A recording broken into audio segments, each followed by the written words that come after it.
केरल के इस त्रावणकोर रियासत में श्री महादेव नाम का एक मंदिर था। ये मंदिर आज भी है। इस मंदिर में हिंदू धर्म के निम्न वर्ग के लोगों को प्रवेश नहीं करने दिया जाता था, यानी निम्न वर्ग के लोगों को इस मंदिर में पूजा करने नहीं दिया जाता था। साथ ही साथ निम्न वर्ग के लोगों को इस मंदिर के बगल से जो रास्ता गुजरता था उस रास्ते पर भी चलने नहीं दिया जाता था। यहाँ के जो उच्च वर्ग के लोग थे, जो ब्राह्मण थे, उनका मानना था कि अगर निम्न वर्ग के लोग, छोटी जाति के लोग अगर इस मंदिर में प्रवेश करते हैं तो मंदिर के जो देवता हैं वो अपवित्र हो जाएंगे। और साथ ही अगर निम्न वर्ग के लोग इस मंदिर के अगल बगल से जो रास्ता है उस रास्ते पर अगर चलते हैं तो उस रास्ते पर निम्न वर्ग के लोगों का परछाई पड़ेगा और वो रास्ता भी अपवित्र हो जाएगा। जिस कारण यहाँ के जो निम्न वर्ग के लोग थे वो यहाँ के उच्च वर्ग के लोग यानी ब्राह्मण कह लीजिए उससे बहुत ही परेशान थे।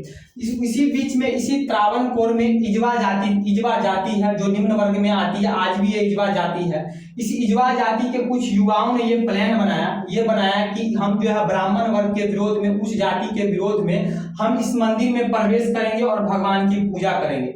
लेकिन इन लोगों ने, इजवा जाति के लोगों ने ये प्लान तो बना लिया कि हम लोग इस मंदिर में प्रवेश करेंगे, लेकिन ये जानकारी किसी भी वजह से, किसी तरीके से इस मंदिर के पुजारियों को पता चल गया कि इजवा जाति जो निम्न वर्ग के लोग हैं इस मंदिर में प्रवेश करने वाले हैं। तब इस यहाँ के जो ब्राह्मण थे, जो पुजारी थे, उन्होंने त्रावणकोर के राजा को बोला कि अब सरकार आप कुछ कीजिए, कोई उपाय लगाइए। जो निम्न वर्ग के लोग हैं इस मंदिर में प्रवेश करने वाले हैं, अगर ये निम्न वर्ग के लोग यानी इजवा जाति के लोग मंदिर में प्रवेश कर जाते हैं तो हमारे भगवान अपवित्र हो जाएंगे, इसलिए आप किसी भी प्रकार से इन लोगों को मंदिर में प्रवेश करने से रोकिए। यहाँ का जो राजा था इसने अपने सैनिकों को, हथियारबंद सैनिकों को इस मंदिर के पास भेज दिया और बोला किसी भी कीमत पे इजवा जाति के जो लोग हैं, जो छोटी जाति के लोग हैं, वो इस मंदिर में नहीं घुसने चाहिए। अब जब इजवा जाति के लोग इस मंदिर में जाने के लिए आगे बढ़े तो यहाँ के सैनिकों ने इन इजवा जाति लोगों पर जो है अंधाधुंध फायरिंग किया और इस घटना में इजवा जाति के 1 दर्जन से ज्यादा लोग मारे गए। तो आप लोग समझ सकते हैं कि इतिहास में निम्न वर्ग के लोगों पर कितना अत्याचार किया गया। और निम्न वर्ग के, हिंदू धर्म के जो निम्न वर्ग के लोग जो थे उन पर जो अत्याचार किया गया, ये अत्याचार का एक घटना नहीं है, ऐसे सैकड़ों घटनाएं हैं जो निम्न वर्ग के लोगों पर जो किया गया। जैसे कि आगे मैं बताता हूँ कि केरल के त्रावणकोर में जो आपको निम्न वर्ग की जो महिला थी, उन महिलाओं को अपना स्तन ढकने का अधिकार नहीं था। कहने का मतलब ये हो गया कि जो यहाँ की केरल के त्रावणकोर की जो निम्न वर्ग की महिला थी, वो जैसे ही अपने घर से बाहर निकलती थी उन्हें अपने ऊपर का कपड़ा खोल देना पड़ता था और अपने ऊपर का मतलब कि कपड़ा खोल के अपने स्तन को दिखाते हुए लोगों को चलना होता था।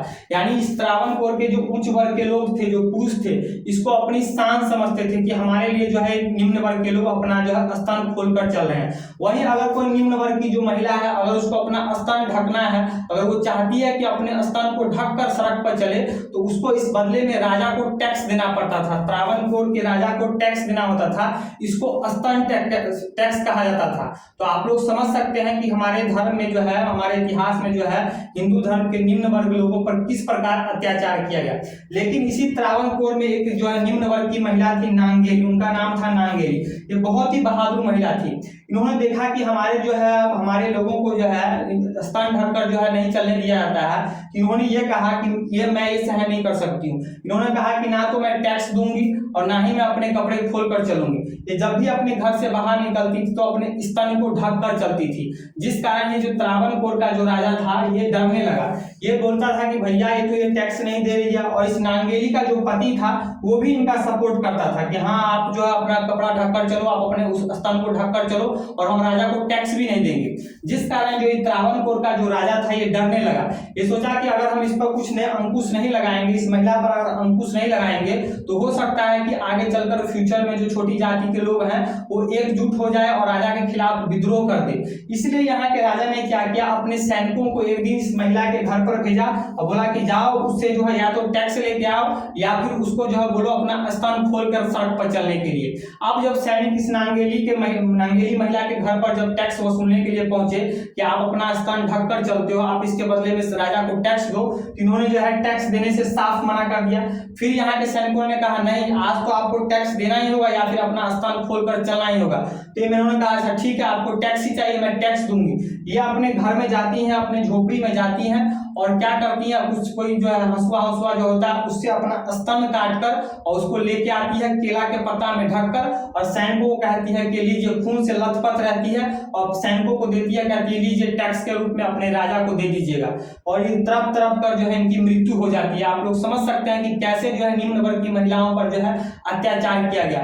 वहीं जब इनके पति आते हैं, जब देखते हैं इनकी पत्नी तरफ तरफ कर मर गई है, तो इनके पति भी इस सदमा को बर्दाश्त नहीं कर पाते हैं, और जब इनको जलाया जाता है, जब इनका अंतिम संस्कार किया जाता है, तो इनके पति भी उस लाश पर जो है कूद कर जो है अपनी जिंदा जो है जान दे देते हैं। तो इस प्रकार इनके पति जो थे वो भारत में सती होने वाले पहले पुरुष थे। सती कहने का मतलब हो गया कि हमारे धर्म में, हिंदू धर्म में एक जो है कुप्रथा जो है सती प्रथा भी था, यानी पहले जब अंग्रेजों ने इस कानून को खत्म किया था, सती प्रथा कहने का मतलब ये हो गया कि जब कोई महिला जब कोई महिला का पति मर जाता था, तो पति जो महिला जो मतलब कि विधवा हो जाती थी, तो उस महिला को अपने पति के साथ ही जो है उस महिला को जिंदा जला दिया जाता, उसके चिता पर जो है जिंदा जला दिया जाता था। इसी को जो है सती प्रथा कहा जाता था। जब ये नांगेली जब मर गई थी, जब इनका अंतिम संस्कार किया जा रहा था, तो इनके पति भी जो है इनके लाश पर कूद कर जो है अपने आप को जो है जला देते हैं, अपना अंतिम संस्कार खुद कर देते हैं। तो इनके पति जो थे वो भारत में सती होने वाले पहले पति थे, इतना प्यार करते थे। तो आप लोग समझ सकते हैं कि भारत में जो है हिंदू धर्म के निम्न वर्ग के लोगों पर, कुछ उच्च वर्ग के लोगों द्वारा, ब्राह्मणों द्वारा जो है कितना अत्याचार किया गया। आप भारत में जातिवाद इस प्रकार फैला हुआ था, इस जातिवाद से जो है आपको स्वामी विवेकानंद हो गए या फिर महात्मा गांधी जैसे महापुरुष भी नहीं बच सके। आपको मैं एक घटना बताता हूं कि एक बार स्वामी विवेकानंद जो है इसी केरल के त्रावणकोर में जो एक मंदिर है कोडंगलूर मंदिर, उसका नाम है कोडंगलूर मंदिर, आज भी एक कोडंगलूर मंदिर है। स्वामी विवेकानंद जो है केरल के इस कोडंगलूर मंदिर में दर्शन करने के लिए पहुंचते हैं। वो सोचते हैं कि इस मंदिर में जाएंगे, पूजा पाठ करेंगे, लेकिन यहाँ के जो पुजारी होते हैं वो इनको प्रवेश करने से मना कर देते हैं, यानी स्वामी विवेकानंद को इस मंदिर में से घुसने नहीं देते हैं। यहाँ के जो पुजारी थे वो इस बात को डिसाइड नहीं कर पाते हैं कि ये स्वामी विवेकानंद है वो उच्च जाति के हैं कि निम्न जाति के हैं। अगर ये उनको लगता है कि अगर स्वामी विवेकानंद उच्च जाति के है तो इनको मंदिर में प्रवेश करने दिया जाता, और उनको लग रहा था कि यहाँ के जो पुजारी थे वो कंफ्यूजन में थे कि भैया उच्च जाति के है कि निम्न जाति के है, इसलिए इनको जो है मंदिर में प्रवेश ही नहीं करने दिया जा रहा था। लगातार 3 दिन तक स्वामी विवेकानंद जी इस मंदिर के बाहर खड़े रहते हैं, इंतजार करते हैं कि हम किसी प्रकार से जो है इस मंदिर में हम जाएं और जो है पूजा अर्चना करें, लेकिन इनको जो है प्रवेश करने नहीं दिया जाता है। लास्ट में जो है स्वामी विवेकानंद जी जो हार मानकर जो है इस जो है त्रावणकोर को जो है पागल खाना बोलकर जो है यहाँ से वापस निकल जाते हैं। सही में त्रावणकोर एक पागल ही खाना था, आप लोग देख सकते हैं जो मैंने घटना बताया। उसके बाद हम बात करें अगर महात्मा गांधी की, तो आपको जो है 1924 ईस्वी में इसी त्रावणकोर में वाईकोम है, जो मैंने आप घटना बताया वाईकोम, जो मंदिर वाला घटना बताया उस वाईकोम में ही है, उस जगह का नाम है त्रावणकोर में भी एक जगह है वाईकोम। इस वाईकोम में जो है 1924 में जो आपको निम्न वर्ग के लोगों पर जो अत्याचार हो रहा था उसके विरोध में 1924 में जो है वाईकोम सत्याग्रह का शुरुआत किया गया था। वाईकोम सत्याग्रह आप सबने हिस्ट्री में पढ़ा होगा। तो इस वाईकोम सत्याग्रह का स्टार्ट किया गया था। इस सत्याग्रह में 1925 ईस्वी में महात्मा गांधी जी खुद जो है भाग लेने के लिए इस केरल के वाईकोम में पहुंचते हैं। तो महात्मा गांधी ये सोचते हैं, जब यहाँ वाईकोम पहुंचते हैं तो ये सोचते हैं कि यहाँ का जो उच्च वर्ग का जो उच्च वर्ग स्वर्णों का जो नेता है, जो उच्च वर्ग के लोगों का नेता है, उसका नाम था नंबूथिरी। तो महात्मा गांधी ये सोचते हैं कि हम इस उच्च वर्ग के जो नेता है नंबूथिरी, इस नंबूथिरी से मिलते हैं, उसी को समझाएंगे कि भैया ये जाति पात कुछ नहीं होता है, यहाँ के लोगों को भी अधिकार दीजिए, यहाँ के लोगों को भी जो है सड़कों पर चलने का अधिकार दीजिए, यहाँ के लोगों को भी जो है मंदिर में जाने का अधिकार दीजिए। ये सब सोचकर महात्मा गांधी जो इस नंबूथिरी से मिलना चाहते थे। जब महात्मा गांधी इस नंबूथिरी के घर पर मिलने के लिए पहुंचते हैं तो नंबूथिरी महात्मा गांधी को अपने घर में घुसने नहीं देता है। इनको कहता है कि आप हमारे घर के बाहर दरवाजे पर बैठिए, क्योंकि महात्मा गांधी जो है वैश्य जाति से आते हैं। मैंने आपको बताया था कि ब्राह्मण, क्षत्रिय, वैश्य, शूद्र, तो महात्मा गांधी जो है आपको वैश्य वर्ग से आते हैं। तो इस जो नंबूथिरी था, जो उच्च वर्ग का नेता था, इसको लगता था कि महात्मा गांधी जी चूंकि वैश्य जाति से, वैश्य वर्ग से हैं, अगर महात्मा गांधी जी इस नंबूथिरी के घर में घुसेंगे तो इस नंबूथिरी का घर जो है अपवित्र हो जाएगा। तो आप लोग समझ सकते हैं कि महात्मा गांधी जैसे, चाहे स्वामी विवेकानंद जैसे महापुरुष भी इस जातिवाद से नहीं बच सके, और ये जातिवाद आज भी हमारे भारत में फैला हुआ है। खासकर केरल में का जो मैंने घटना बताया, जो केरल का घटना बताया, इसी कारण है कि आज केरल में जो है लोग हिंदू धर्म को छोड़कर जो है या तो ईसाई धर्म में जा रहे हैं या तो आपको क्रिश्चियन धर्म में जा रहे हैं। एक समय था जब ये केरल जो है आपको पूरा का पूरा जो है हिंदू राज्य हुआ करता था। आज आप लोग देख सकते हैं 2011 की जनगणना के अनुसार अनुसार इस केरल में मात्र 54.73% हिंदू है। बाकी आप लोग देख सकते हैं इस्लाम में जो है 26.56% इस्लाम है, और उसके बाद क्रिश्चियन की बात करें तो 18.38% जो है आपको क्रिश्चियन है। तो ये जितने भी आपको इस्लाम हो गया या फिर ये क्रिश्चियन हो गया, एक समय में जो है हिंदू थे। और ये 54% जो अभी मैं आपको बता रहा हूँ, ये 2011 का जो सेंसस था, 2011 का जनगणना था, उसके आधार पर बता रहा हूँ। अभी न्यू डेटा जो आएगा हमको लग रहा है 54%, जो हमको लग रहा है लमसम से 40% पे पहुंच जाएगा। यानी केरल में जो है वर्तमान में जो हिंदू होंगे वो 40% से ज्यादा नहीं होंगे। ऐसा क्यों हो रहा है? क्योंकि जो मैंने आपको बताया, ये ऐसा नहीं कि ये इतिहास की घटना है। आज भी जो भारत के जो निम्न वर्ग के लोग हैं उनको साथ जो है भेदभाव किया जाता है। इसी कारण ये लोग क्या करते हैं, जो क्रिश्चियन मिशनरी जो आ रहे हैं इनको लालच देते हैं, निम्न वर्ग के लोगों को लालच देते हैं कि देखिए आपको पूजा करने का अधिकार नहीं है, आपके साथ छुआछूत करते हैं, आपके साथ जो है बैठते नहीं, इसलिए आप हमारे धर्म में आए। और इस कारण यहाँ के लोग जो है आपको जो हिंदू धर्म के छोड़कर जो है आपको जो है या तो क्रिश्चियन धर्म को अपना लेते हैं या फिर इस्लाम धर्म को अपना लेते हैं। आपको हम क्या करें, जो आम आदमी की बात जो छोड़िए, हमारे जो भारत के जो राष्ट्रपति रह चुके हैं रामनाथ कोविंद, इनको भी लोगों ने जो है जाति पात पर जो इनके साथ भी भेदभाव किया।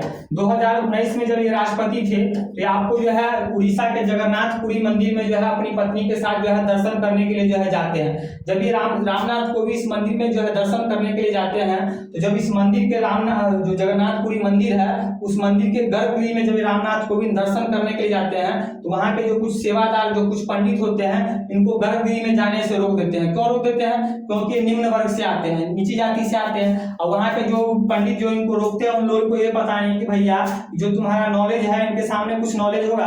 वो भैया संघर्ष करके भारत का प्रथम नागरिक बना है, कहां से कहां अर्थ से फर्श पहुंचा है, तुम उसको जो है मंदिर में घुसने नहीं दे रहे हो, गर्भगृह में घुसने नहीं दे रहे हो। क्यों नहीं घुसने दे रहे हो? क्योंकि निम्न जाति से आते हैं। तो समझ सकते हैं कि जो भारत के प्रथम व्यक्ति रह चुके हैं, जो भारत के राष्ट्रपति रह चुके हैं, उनके साथ आज भी यानी 2022, 23, 19, 20 इस सदी में 21वीं सदी में जो है जाति के नाम पर जो है उनके साथ जो है भेदभाव किया जा रहा है। और यही कारण है कि बहुत बड़े तादाद में जो है निम्न वर्ग के लोग जो है आपको हिंदू धर्म को छोड़कर किसी अन्य धर्म को फॉलो कर रहे हैं, क्रिश्चियन धर्म को फॉलो कर रहे हैं। आप अभी चल जाइए पंजाब में, पंजाब के एरिया में चल जाते तो वहां देख सकते हैं बहुत सारे पंजाबी भी जो है आपको सिख धर्म को छोड़कर जो है आपको क्रिश्चियन धर्म को अपना रहे हैं। हिंदू जो है सिख धर्म को हिंदू धर्म को छोड़कर जो है आपको क्रिश्चियन धर्म को अपना रहे हैं। आप दक्षिण भारत का मैंने सारा लीला बताई दिया। दक्षिण भारत में आप चल जाइए, कर्नाटक में चल जाइए, तमिलनाडु में चल जाइए, केरला में चल जाइए, आंध्रा में चल जाइए, तेलंगाना में चल जाइए, यहाँ पर बहुत बड़े तादाद में जो निम्न वर्ग के हिंदू हैं, जो ST वर्ग के हिंदू हैं, आपको हिंदू धर्म को छोड़कर जो है ईसाई धर्म को अपना रहे हैं। क्यों अपना रहे हैं? क्योंकि आज भी हम जो है उनके साथ जो है भेदभाव कर रहे हैं। हमको समझ में नहीं आता है कि लोगों का मानसिकता कैसे है। आज भी हम गांव घर में जाते हैं तो हम देखते हैं कि भैया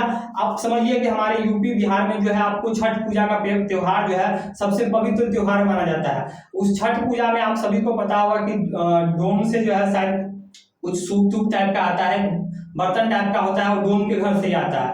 अब हमारे गांव में क्या है कहावत जैसा मैं देखता हूँ कि भैया डोम गुजर रहा है, डोम के साथ में बैठ हो, डोम बगल में बैठ जाएगा, तुम क्या कहते हैं छुआछूत हो जाओगे, अपने आप को नहा लो, तुम छुआ जाओगे।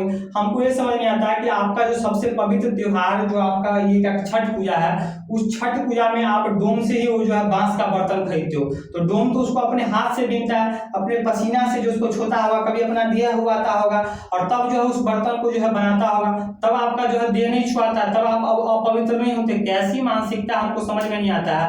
मान के चलिए गांव का जो बहुत उच्च वर्ग के लोग हैं अपना खेत जो है बटैया पर लगाते हैं। बटैया कहने का मतलब हो गया कि किसी लोग निम्न वर्ग के लोग ही जो उनका खेत लेते हैं, उनका फसल काटते हैं, तब उनके घर पर आकर देते हैं। तो भैया जब वो आपका फसल काटते हैं तो आपको फसल को छूते नहीं है, उस फसल को आप खाते नहीं, उस अनाज को खाते नहीं हो। कैसी मानसिकता हमको समझ में नहीं आता है कि भैया सबका खून जब काटोगे तो लाल ही निकलेगा, सबका जो है आंख दो ही है, सबका नाक एक ही है, सबका कान दो ही है। मैं पहले ही समझा चुका हूँ, वीडियो बना चुका हूँ कि भैया जो ये वर्ण व्यवस्था है आपको कर्म के आधार पर होना चाहिए, आपको जन्म के आधार पर नहीं होना चाहिए। अगर ऐसे ही आज भी आप लोग करते रहिए, अगर जात पात पर भेदभाव करते रहिएगा तो हमको यकीन कीजिए आने वाले समय में आप लोग जो हिंदू धर्म है वो आपको जो सही में जो है विलुप्त के कगार पर आ जाएगा। और यही कारण है कि समय समय पर जो है कुछ लोग जो है हिंदू धर्म को गाली देते रहते हैं। अभी मैंने 2-3 दिन पहले एक वीडियो बनाया था जिसमें आपको मैंने बताया था कि आपको तमिलनाडु का जो मुख्यमंत्री MK स्टालिन का बेटा उदयनिधि स्टालिन है, इसने क्या कहा, इसने ये कहा कि हिंदू धर्म जो है आपको डेंगू मलेरिया कोरोना की तरह है, जिसको जो है समाप्त कर देना चाहिए, खत्म कर देना चाहिए। तो उसने ऐसा क्यों कहा? क्योंकि वो जानता है, ये सब देखा हुआ है कि पहले का बात है, तो इस सबको मिला के जो है बोल रहा है। इस पर मैंने एक वीडियो बनाया, अगर आपने वीडियो नहीं देखा हो तो उस वीडियो को देख लीजिएगा। मैंने इसमें उसको अच्छे से जवाब दिया है। मैं मान रहा हूँ मैंने इसे ऐसा नहीं कि मैंने इसका सपोर्ट किया, मैंने उसको अच्छे से उस वीडियो में जवाब दिया है कि भैया अगर किसी चीज में बुराई है तो हम उस बुराई को दूर करने का प्रयास करेंगे। अगर हमारे हाथ में अगर घाव हो जाता है तो ऐसा नहीं है कि हम हाथ को काट कर ही फेंक देंगे, उसको जो है टैबलेट खाएंगे और घाव को ठीक करेंगे।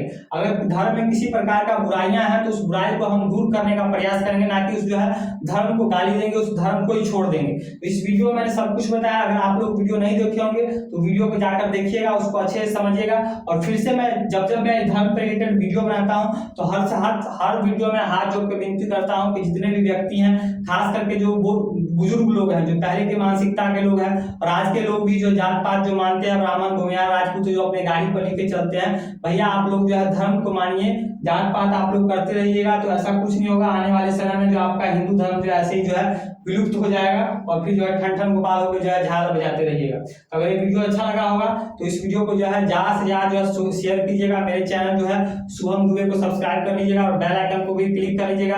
और अंत में फिर से एक बार कहूंगा कि भैया जो निम्न वर्ग के लोग हैं, पढ़े लिखे लोग हैं, जो एकदम सिस्टमेटिक से रहते हैं, उनको आदर सत्कार कीजिए। वो भी मनुष्य हैं, जैसे हम मनुष्य हैं वो भी मनुष्य हैं। तो आज के लिए इतना ही, मिलते हैं नेक्स्ट वीडियो में नए टॉपिक के साथ। तब तक के लिए जय हिंद।